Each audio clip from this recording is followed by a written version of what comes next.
El trastorno obsesivo compulsivo, TOC, es una condición de la salud mental con tres características principales.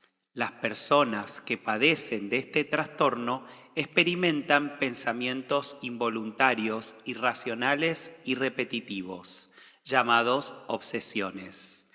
Estas obsesiones generan ansiedad, angustia y miedo en el paciente, quien se ve compelido a realizar acciones compulsivas en su intento por neutralizar las sensaciones desagradables asociadas a las obsesiones. El ciclo de obsesiones y compulsiones requiere mucho tiempo diario e inhibe la realización de actividades importantes para la persona. No se pierdan este episodio que cuenta con el testimonio de una persona que de manera resiliente ha pasado por el trastorno obsesivo compulsivo y hoy se dedica a trabajar con quienes sufren estas situaciones. HDP. Hora de pensar.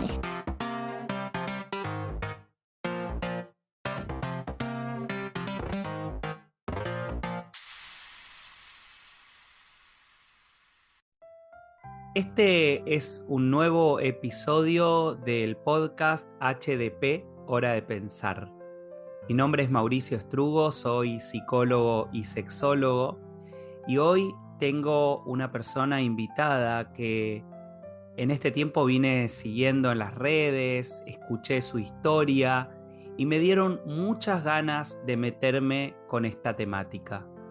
Lo que vamos a hablar en el episodio de hoy es sobre el TOC, el trastorno obsesivo compulsivo. Y voy a hablar con Ro Vitale, quien es una persona que nos puede contar un montón sobre el tema. Te pido, Ro, que te presentes. Bueno, ante todo, gracias Mauricio por la presentación y por la invitación. Mi nombre es Romina Vitale, pero me conocen como Ro Vitale. En principio soy cantante, soy música, a eso me dediqué gran parte de mi vida desde muy chiquita.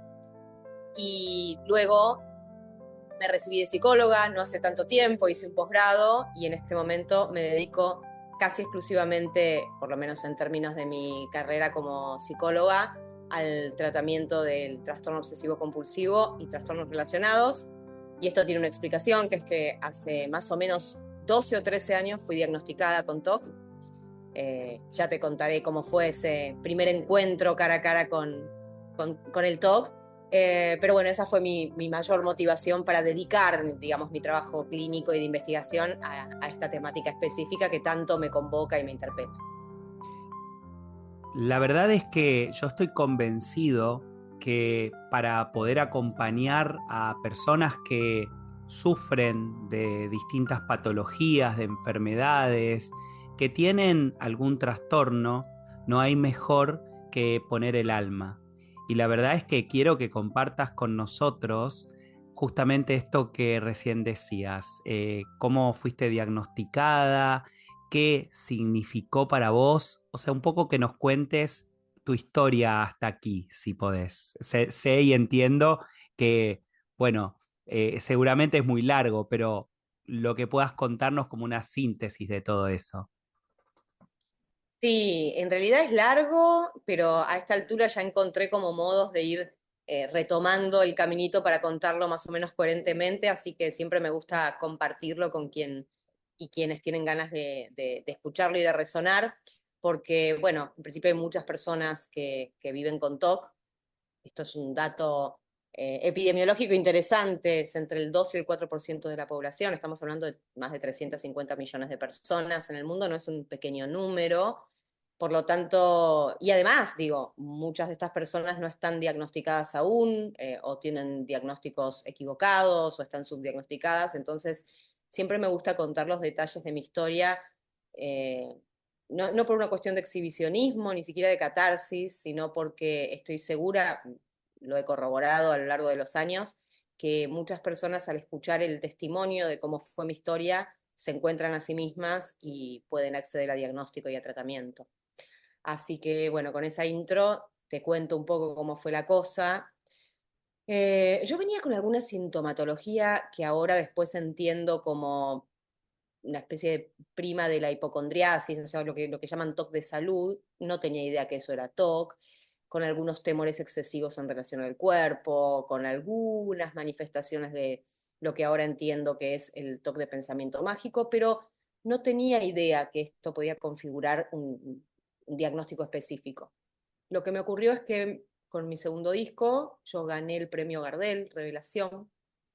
Luego de eso, Porque, eso, perdón, cuento a sí. la gente que está escuchando, realmente Ro es una cantante que pueden buscar en las redes, ¿no? Y van a ver que tiene un montón de seguidores, un montón de temas, así que, bueno, después de escuchar el podcast, no ahora, les voy a pedir esto, después igualmente ella va a dejar sus redes. Bueno, gracias, gracias por eso. Sí, la música ha sido mi fiel compañera a lo largo de todo este tiempo. En ese momento, bueno, yo siempre digo que si uno piensa qué fue lo que me disparó la eclosión de los síntomas más intensos, yo tengo siempre la sospecha de que fue ese premio y ese momento, fue como un estresor positivo, algo que fue muy grande para mí y luego de lo cual estaba bastante perdida respecto a qué venía después, ¿no? Cómo seguía la cosa. No digo que haya sido el único detonante, pero siempre lo traigo como un hito que apareció en ese momento previo a los síntomas fuertes. Y siempre cuento que un día, casi de un día para el otro, aunque como te dije antes, no fue de un día para el otro, pero yo lo percibí en ese momento así, empecé a tener un montón de pensamientos intrusivos, pensamientos bastante raros, que yo los percibía como egodistónicos, como que aparecían sin ser llamados, irracionales, excesivos, acerca de peligros, sobre cuestiones que antes de esto no me habían resultado peligrosas ni mucho menos. Empecé a temerle a los objetos, a las personas, a los sonidos, a la calle, a las palabras, a los nombres, a los números, a mi propio cuerpo, a mi propia ropa, a mi familia. Todo me parecía o contaminado o malvado, ¿sí? O sea, tenía como estas dos interpretaciones, estas dos lecturas completamente, además, incapacitantes, porque el temor que se me disparaba era gigante, no es que era un poquito de sospecha.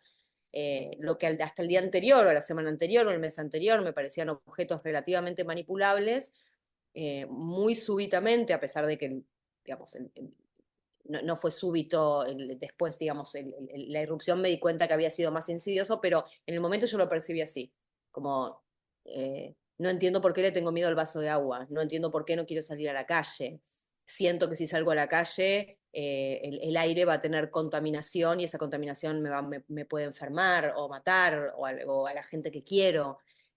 Siento que el pantalón que tengo puesto, porque pasó por al lado de la casa de alguien que me trae malos recuerdos, significa que hay que tirarlo porque si no me va a hacer daño. Tengo que caminar 2 veces para atrás, 2 veces para adelante, 2 veces para atrás, 47 veces porque si no le va a pasar algo a mi mamá. Bueno, y así, con ideaciones vinculadas, en mi caso, no en todos los casos es así, a contaminación, digamos, temores irracionales de contaminación y temores irracionales de pensamiento mágico, todo mi mundo se empezó a desarmar.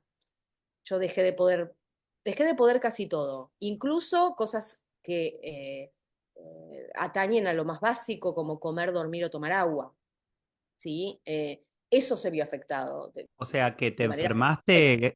te enfermaste gravemente. O sea, en algún punto cada vez tu mundo se hizo más chiquito, Ro, ¿no? Exacto, mi mundo cada vez se hizo más pequeño.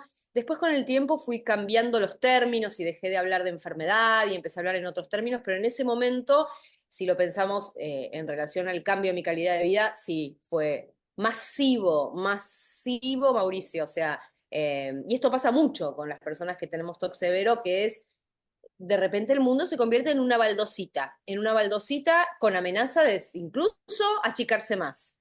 Eh, el nivel de discapacidad, ¿no? Concreta que llegamos a tener, la gente no lo comprende porque lo que la gente cree que es el TOC no tiene nada que ver con el TOC. Quienes vivimos con TOC extremo severo, que es la mayoría de la gente que tiene TOC, ¿sí? O sea, la gente llega a consultorio con diagnóstico de TOC severo a extremo, ¿no? El TOC moderado es mucho menos habitual. Estas personas muchas veces, cuando no estamos con tratamiento, cuando todavía no hay psicoeducación, no hay tratamiento específico, terminamos, por ejemplo, meses, años, yo tengo pacientes que estamos hablando de años, confinados en una cama sin poder servirse un vaso de agua, porque el agua está contaminada o tocó el piso que está contaminado o es malvado o lo que fuere, no importa cuál es el argumento, la fenomenología es muy variada, aunque hay patrones comunes, pero hay muchos subtipos. A lo que voy es que es tan potente el temor, la ansiedad, el asco, la sensación de incompletitud, de incomodidad, que, que generan las obsesiones, que las evitaciones, las compulsiones, las restricciones pueden ser difíciles de explicar en su dimensión, o sea, la severidad, la gravedad puede ser muy, muy, muy alta. HDP, hora de pensar. La gente se va a sentir identificada también con lo que voy a decir. Veo que por ahí la obsesión, ¿sí? O digamos una persona que tiene, digamos, como una personalidad más obsesiva a lo mejor, sale de su casa y tiene temor si apagó el gas, si cerró bien la puerta, digamos, si apagó la luz, ¿no? Creo que esto estaría bueno, Ro, que vos cuentes un poco desde lo más básico que sería quizás una persona con algunas obsesiones, los rituales obsesivos y por otro lado, ¿no? Cuando esto se complica, porque realmente cuando recién compartías esto de la baldosa que cada vez se hace más chica, a mí se me erizaba la piel, ¿no? Yo creo que nosotros los terapeutas estamos entrenados en nuestra emocionalidad para poder acompañar y quiero compartir esto con la gente que escucha porque sentí el sufrimiento cuando me compartías esto. Que siempre es un placer y una se siente cobijada cuando siente digamos, que el otro resuena, que esto que decís vos, ¿no? O sea, no porque una quiera que a quien escucha se le produzca ningún dolor, pero siempre es mucho más bienvenido sentir que estamos siendo comprendidos desde el dolor que lo que ocurre muchas otras veces, y vos lo sabés, que es la incomprensión, la invalidación, el estigma.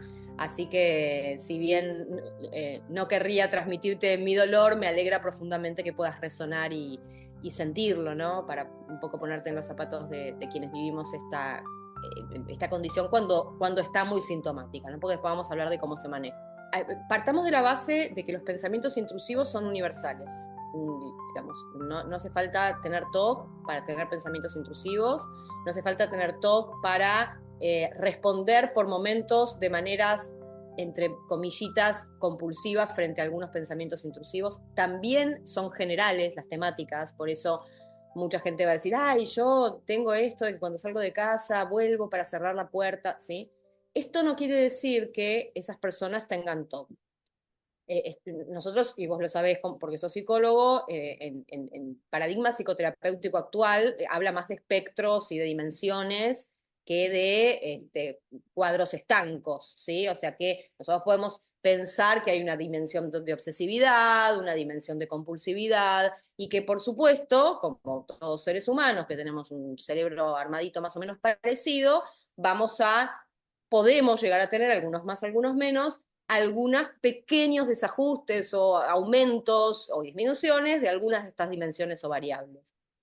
Lo cual no quiere decir que eso necesariamente sea ni siquiera un TOC leve, ¿sí? O sea, ni siquiera síntomas obsesivo-compulsivos subclínicos. Podría serlo, pero podría también ni siquiera serlo. Repito, ¿por qué? Porque son fenómenos constitutivos del ser humano, ¿sí? Tener algún nivel por momentos un poquitito aumentado de obsesividad o de compulsividad. Ahora, el TOC es una condición de orden neurobiológico. Esto se está estudiando ya hace un tiempo largo. No es algo que necesariamente, y podemos discutirlo horas, pero estamos todos más en la línea, o muchos en la línea de pensar que no es algo que se adquiere sin haber tenido una predisposición ya de orden neurobiológico muy fuerte, ¿sí? Esto quiere decir que la hipótesis más fuerte, o por lo menos a la cual yo abono y otros colegas también, es que nacemos con esto quienes vivimos con TOC.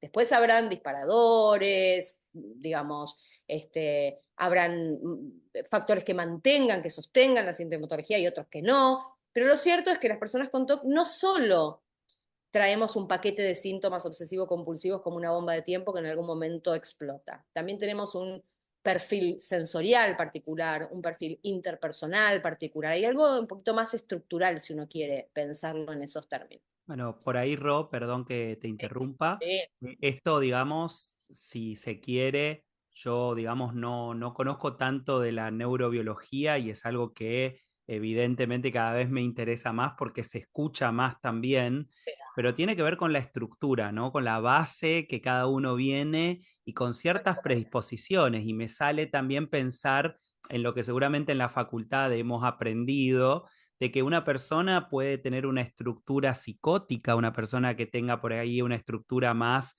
del lado de la locura, si llamado así socialmente para que se entienda, y por ahí, digamos, nunca se brota hasta que en algún momento hay un detonante y esa estructura pasa a ser síntomas, como vos estás diciendo.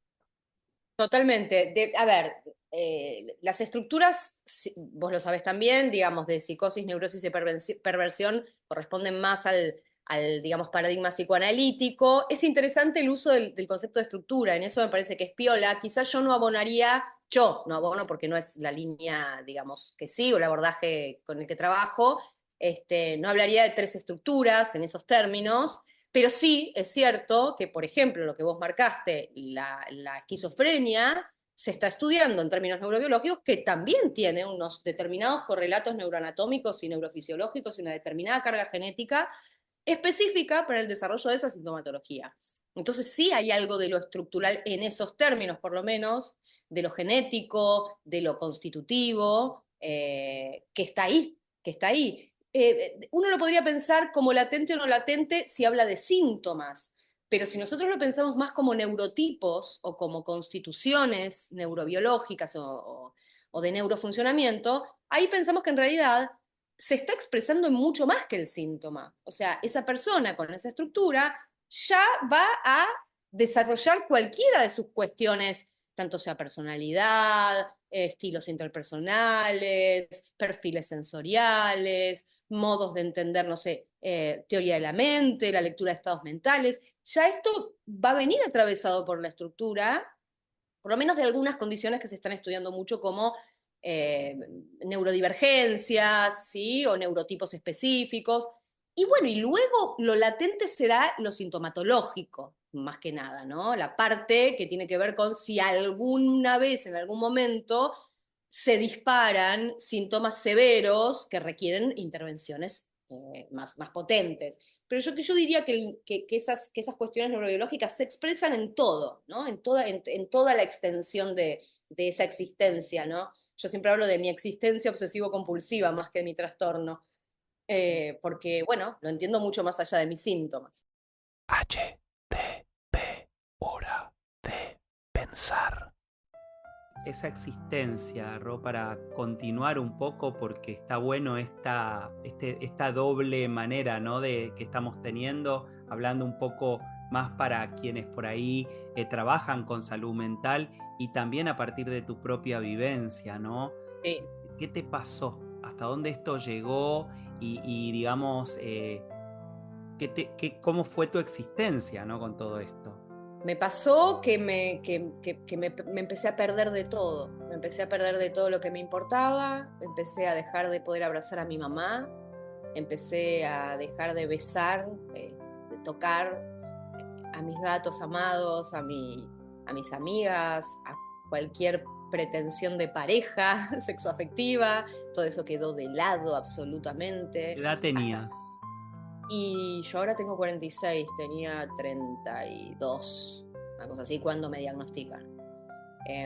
32, sí, más o menos 32. Tenía que salir a defender mi segundo disco y no podía subirme a un escenario.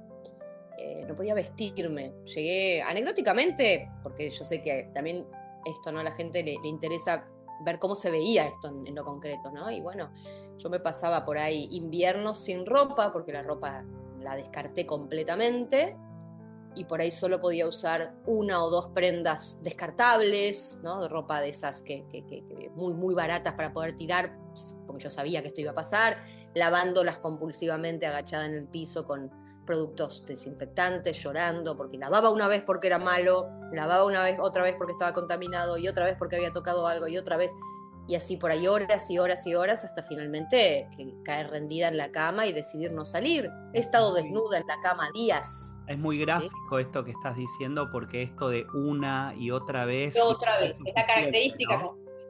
Sí, esa es la característica compulsiva, el uno y otra vez, el uno y otra vez. Eso es un fenómeno que se llama Not Just Right Experience, que es la sensación de incompletitud. Y las compulsiones tienen mucho de esto, de no alcanza con hacerlo una vez. ¿Sí? No alcanza con cerrar la puerta, bueno, una, dos veces, ya chequeé más o menos y me voy. Por ahí son 100 y eso significó 5 horas. O por ahí llegué a mi trabajo que es a 20 kilómetros y me volví, y cerré y volví y me volví nuevamente. Entonces son muy, muy devastadoras las conductas compulsivas. No son fácilmente frenables. Lo arrasan todo. Pueden esto que yo te decía, dejar a una persona, como pasó a mí, desnuda en una cama durante días, o en pleno verano con una botella de agua a 1 metro, la boca seca de no tomar hacía 15 horas, o no sé, no recuerdo las horas, pero bueno, mucho, y llorar pensando no la puedo agarrar.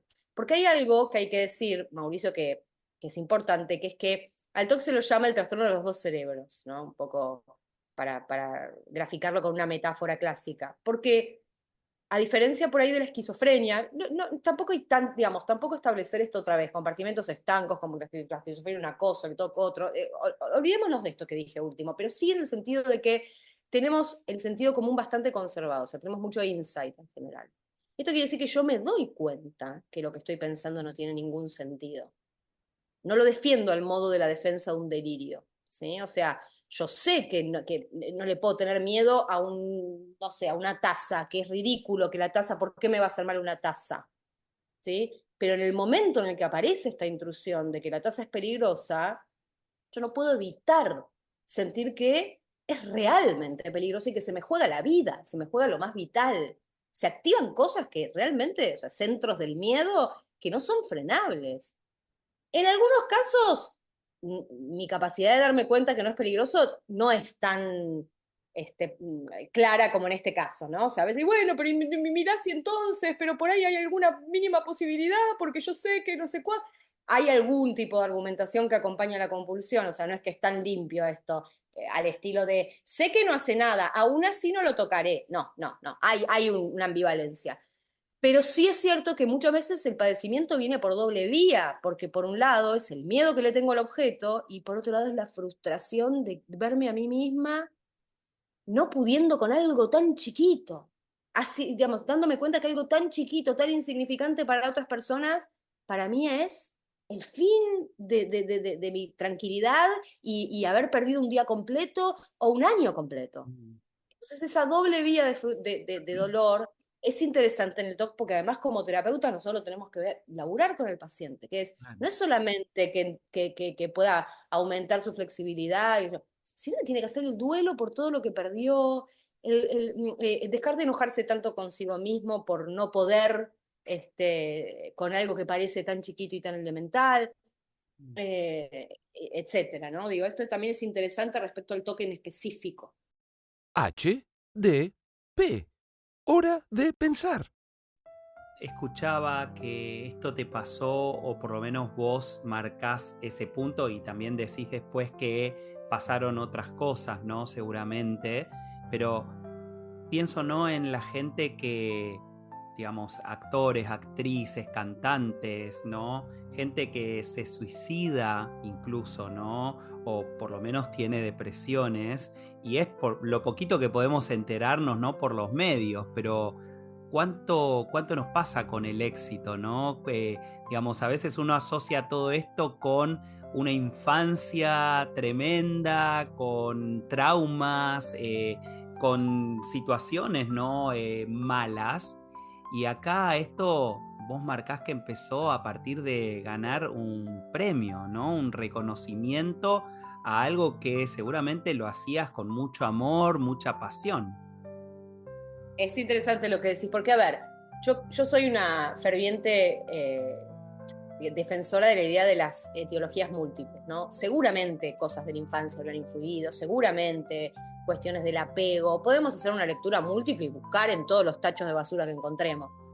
Pero es cierto lo que vos decís, de que hay algo que pasa también con el imperativo de éxito, y que esto es algo, es contextual, ¿no? Hemos construido como sociedad unas exigencias desmedidas, violentas en relación a cuánto y cómo tenemos que funcionar, que lamentablemente esos imperativos nos han destruido la salud mental una y otra vez como sociedad, y esto es algo que, si bien se empieza a hablar de este tema, no, como decís vos, no tomamos en cuenta realmente la envergadura que tiene, o sea, cómo estas líneas bajadas en relación a la productividad, la eficacia, el éxito, nos han destrozado en pos de que se enriquezcan 3 o 4 muchachos, digo, porque la realidad es esta, no tiene nada que ver con nuestros propósitos de vida. Bueno, algo, para otro capítulo, me imagino, porque es súper interesante y súper vasto, pero sí, estoy de acuerdo con vos que estas cuestiones del éxito nos lastiman muchísimo y son de un nivel de rigidez. Y pensá que en una estructura, como hablamos de estructura, perfeccionista, rígida, obsesiva, bueno, los estragos que puede hacer, claro, sí. Totalmente. Ro, ¿y cuándo tocaste fondo y cómo empezaste a salir? Como esto es crónico, fondo toqué más de una vez y salí más de una vez. Siempre salgo mejor que antes, porque para eso está la terapia. Toqué fondo en aquel primer momento antes del diagnóstico, que es cuando gano el Gardel y después quedo devastada en casa sin saber qué hacer. Yo estaba haciendo terapia con una psicoanalista, haciendo análisis, no funcionó para nada en ese momento, fue muy heterogénico, no había modo de que pudiéramos, ni me derivaba ni alojaba lo que me estaba pasando. Por supuesto no había ninguna mala intención, pero eso fue lo que ocurrió. Y con mi familia y mis amigos, que en ese momento no sabían qué me estaba pasando, y estábamos desesperados, pues yo prácticamente dejé de comer, dejé de dormir, dejé de todo.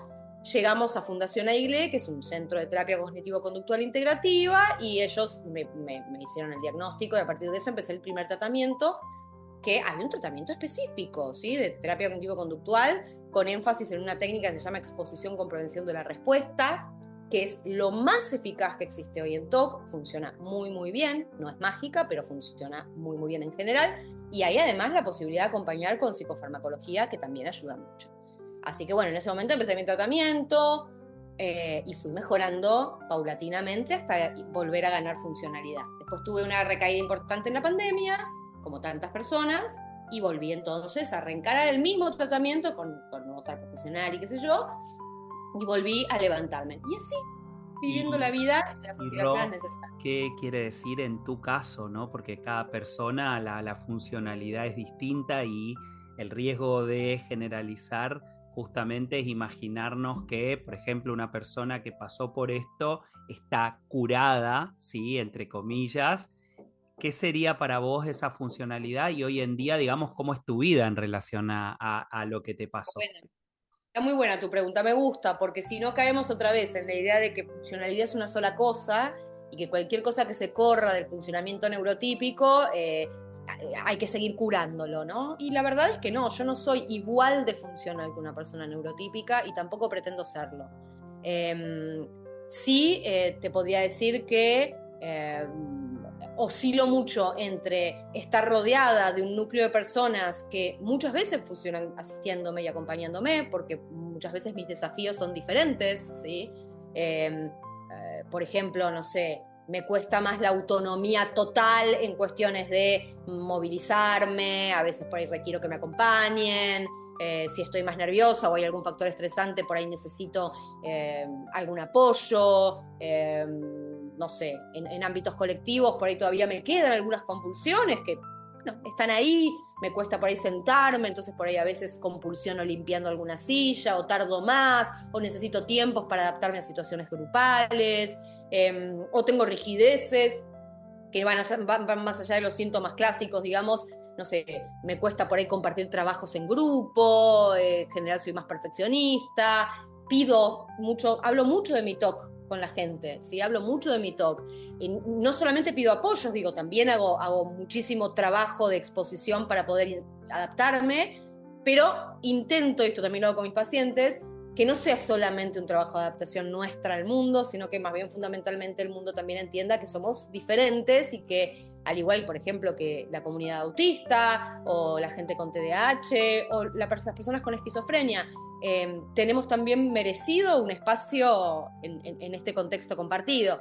Así que mi vida es como un poco y un poco, ¿no? Un trabajo permanente de intentar adaptarme para poder participar, pero también de ser muy clara y muy abierta con mi existencia obsesivo-compulsiva para pedir los apoyos que necesito. Y así voy navegando con etapas de más apoyo terapéutico, etapas donde estoy más canchera y puedo transitar como más soltita.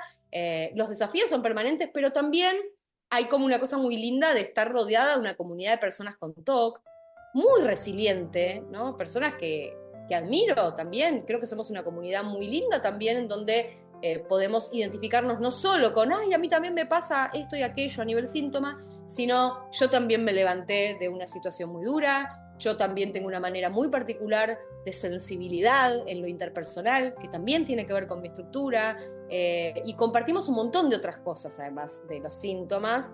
Eso también forma parte muy importante de mi vida, ¿no? Obviamente, bueno, temas está decir las cosas concretas, el arte, la música. Hace poquito, junto con un amigo director, Juan Chapa, creamos una obra unipersonal que se llama Órbita, donde actúo, canto y hago psicoeducación. Lo presentamos en el San Martín. Siempre, bueno, dándole mucho de comer a mis redes sociales porque me encanta comunicar. En TikTok tengo muchos seguidores. Eso te iba a decir en TikTok. Sí. Me apareció en algún momento y así te conocí, videos con tu sobrina, ¿no? Olivia. Y digamos, para que le cuentes a la gente, ¿no? Porque lo que se veía era el desafío de encontrarte con alguien que desde el amor, bueno, quería compartir con la tía, ¿no? Y bueno, un poquito eso, ¿no?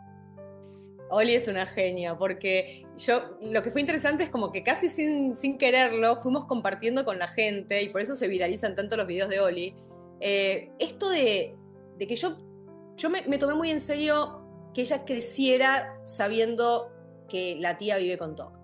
Entonces se lo fui comunicando en distintos momentos, porque la gente nos viene siguiendo con Oli. A ver, los videos ya se habían viralizado antes de Oli, pero Oli de repente entra en la escena y la gente la amó, porque claro, con sus 5 años, yo le hablaba de TOC y ella iba como incorporando esta información, primero como con cierta perplejidad, pero también con un montón de apertura que los adultos no tienen en general.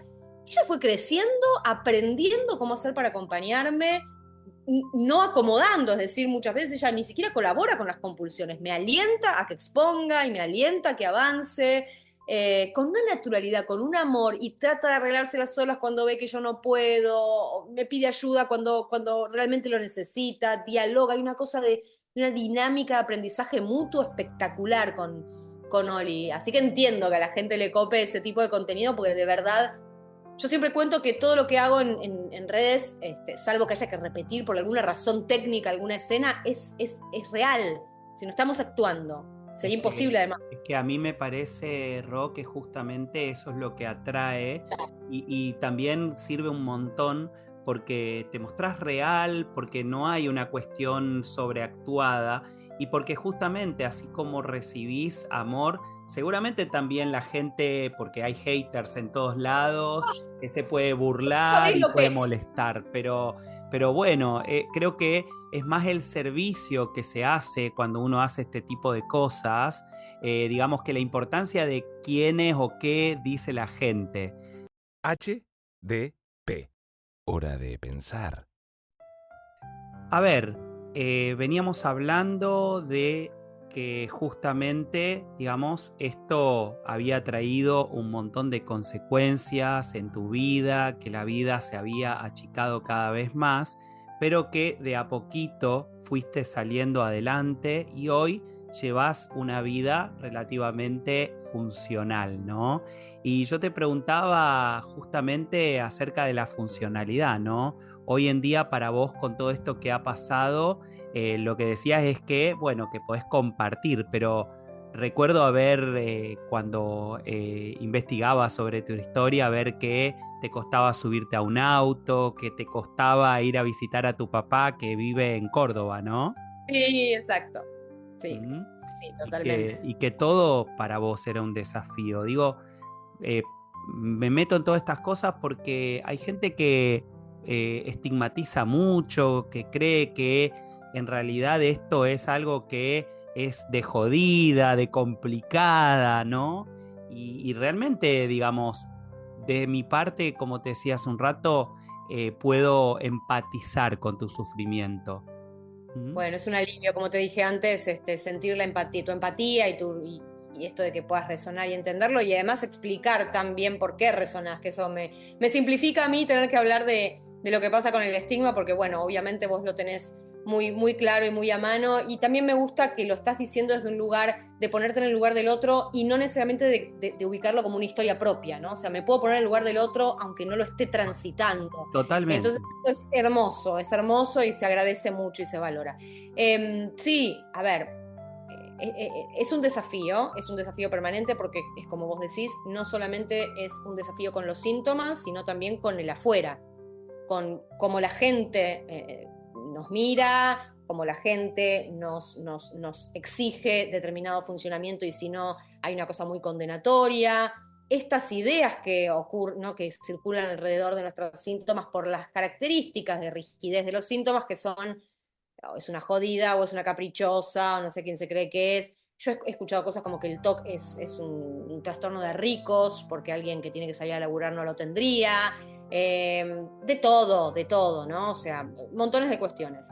Y bueno, y esto obviamente lo que desfavorece es que las personas se acerquen a buscar tratamiento, porque mucha gente no quiere saber nada con que le digan que tiene TOC Totalmente. porque significaría legalizar el estigma al que vienen estando sometidos.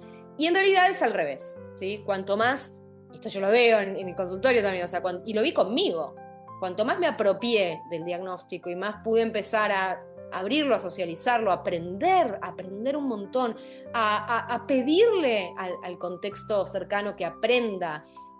Entonces empezamos a tener muchísimo más respeto, no solo por el padecimiento, sino por la diferencia, que no siempre es padecimiento, por los desafíos, por las adaptaciones mutuas.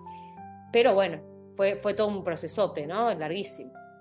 Y seguramente todo esto te ha llevado a después estudiar psicología y dedicarte a esto, ¿no? Contanos un poco cómo fue ese camino y hoy en día, digamos, bueno, cómo es esta dedicación a las personas que sufren de TOC.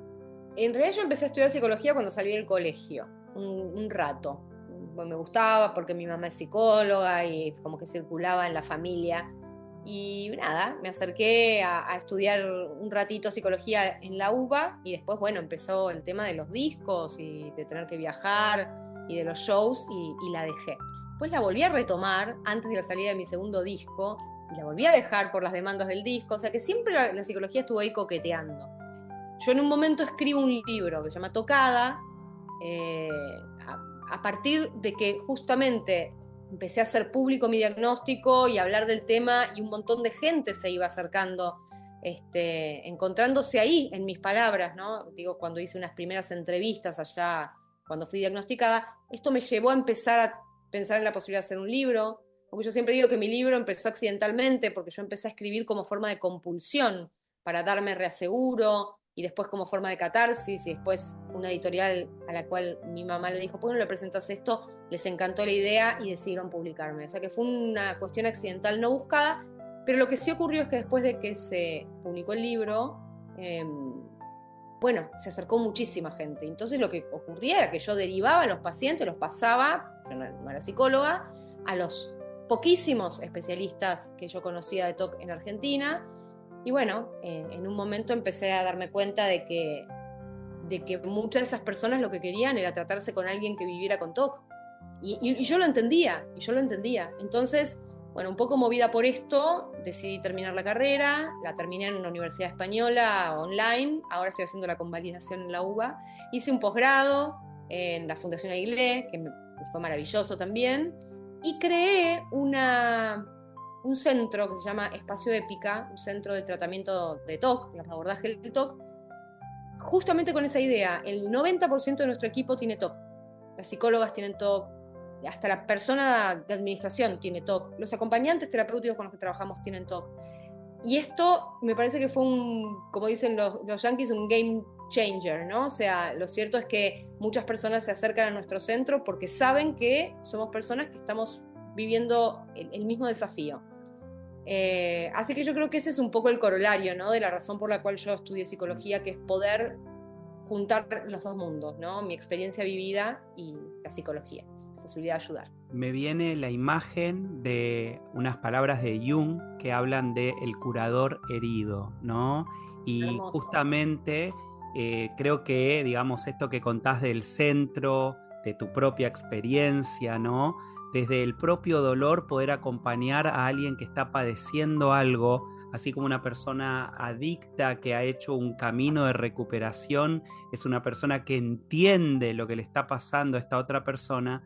Creo que lo que decís es maravilloso y obviamente a la gente que está escuchando, si tiene una persona que está con estas situaciones, sepa que hay un centro que se llama Épica, que realmente lo van a cobijar porque lo van a cobijar distinto, no solo desde los libros, sino desde la propia experiencia. H, D, P. Hora de pensar. Ro, para terminar, quiero que nos cuentes cómo se trabaja con una persona con TOC. Vos habías contado que te habían hecho una terapia de exposición. Contá un poco eso, ¿no? ¿Cómo es el tratamiento de una persona con trastorno obsesivo compulsivo? Bueno, el tratamiento cubre dos grandes áreas. Una, la reducción sintomática, y otra, el abrazar y conocer la condición neurobiológica que implica vivir con TOC. De la parte que tiene que ver con la pata sintomática, trabajamos fundamentalmente, son varias herramientas, pero la central es la exposición con prevención de la respuesta, que es una técnica conductual que, para decirlo en criollo, lo que hace es que con la guía y el acompañamiento de tu terapeuta, vos te vas exponiendo gradualmente, acercando, si uno quiere gradualmente, a aquello a lo que le temes, o aquello que te produce asco o incompletitud. De una manera programada, estructurada, progresiva, jerarquizada, para justamente ir produciendo dos fenómenos, uno que se llama habituación y otro que se llama aprendizaje inhibitorio. En general se suelen dar los dos, ¿no? Que es la idea de enseñarle a nuestro sistema que en realidad aquello a lo que le teníamos no era tan peligroso, ¿sí?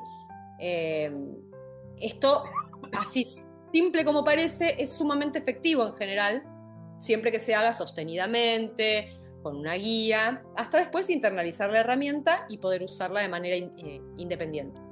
Y también está, obviamente, en muchos casos, la pata psicofarmacológica, que ha mostrado también muy buenos resultados, en donde en general lo que se utiliza es algún antidepresivo del orden de los inhibidores selectivos de la recaptación de serotonina, y en algunos casos algunos potenciadores, etc. Pero muchas personas se benefician del tratamiento combinado dual y otras personas solamente del psicoterapéutico. Nosotros trabajamos del paradigma integrativo, ¿sí? No nos quedamos solamente con la cuestión de la TCC, de la expresión con prevención de respuesta, sino que incluimos también esta idea de que la persona con TOC es una persona que nació con TOC, vive en un contexto y va a desarrollar su vida y su guión vital con TOC. Entonces, trabajamos todas las áreas de su vida de manera dinámica desde el paradigma integrativo. Bien. ¿Qué podrías decirle o recomendarle a una persona que le está pasando este tipo de cosas? 3 cosas. No estás sola, no estás solo, somos un montón, la comunidad tocada es muy grande y está ahí para que vos la habites y la integres. 2, el TOC no es una condena, la parte sintomática se puede tratar y se puede mejorar un montón la calidad de vida, y además hay un montón de otras cosas que conforman al TOC que van más allá de los síntomas y que te hacen único, especial y más que celebrable como existencia y como ser humano. La verdad es que ha sido un episodio para guardar y escuchar muchísimas veces. Solo resta que nos cuentes cómo se comunican con Épica y tus redes para que también encuentren y puedan escuchar tu bella música. Muchas gracias. En Instagram estoy como Rorro Vitale, en TikTok también como Rorro Vitale. Bueno, en general en la mayoría de las redes figuro como Ro Vitale o Rorro Vitale. En Spotify están mis 3 discos, por supuesto, así que pueden escucharlos y cantarlos. Después Épica tiene obviamente su página, que es espacioepica.com, y también estamos en Instagram como Espacio Épica. Y ahí está toda la info para quienes quieran o necesiten, digamos, tener alguna consulta. También está toda la info, nuestro WhatsApp, en Instagram. Y también tengo otro Instagram que se llama Licenciada Tocada, donde hablo mucho de neurodivergencias y demás. Así que esas son todas mis redes. Ha sido un enorme placer. La idea de este podcast justamente es tomarnos un rato para poder pensar, por eso se llama Hora de Pensar, HDP. Y yo te agradezco un montón porque, digamos, más allá de la profesión, uno siempre está bueno aprender y preguntar y bueno, realmente es un regalo hoy el placer de escucharte un rato. Bueno, Mauricio, muchísimas gracias por el espacio, por hablar del TOC, por la amabilidad y la humildad también con la que condujiste la entrevista, por dar espacio para que yo pueda contar y explayarme con total libertad, digamos, cómodamente. Así que bueno, muchas gracias, muy lindo haber charlado un rato con vos y bueno, esperamos que a la gente también le guste, le sirva y disfruten de escucharlo. Si llegaste hasta aquí haciéndome el aguante y totalmente entretenido por la temática, seguro te van a interesar los distintos episodios de HDP Hora de Pensar. Están disponibles en Spotify, YouTube, Apple Podcast, y si no sabes por dónde buscarlo, pone en Google HDP Hora de Pensar y te va a aparecer seguro alguna opción desde donde puedas escucharlo. Solo me queda pedirte el favor que desde donde estés escuchándolo le pongas seguir, a lo mejor algún comentario que me quieras regalar y que también lo recomiendes a tus conocidos. Como digo siempre, este podcast no tiene ningún rédito económico. Lo hago simplemente porque me encanta compartir con personas de todo el mundo distintas temáticas para que podamos pensar y buscar la manera de vivir mejor. Hasta el próximo episodio. HDP. Hora de pensar.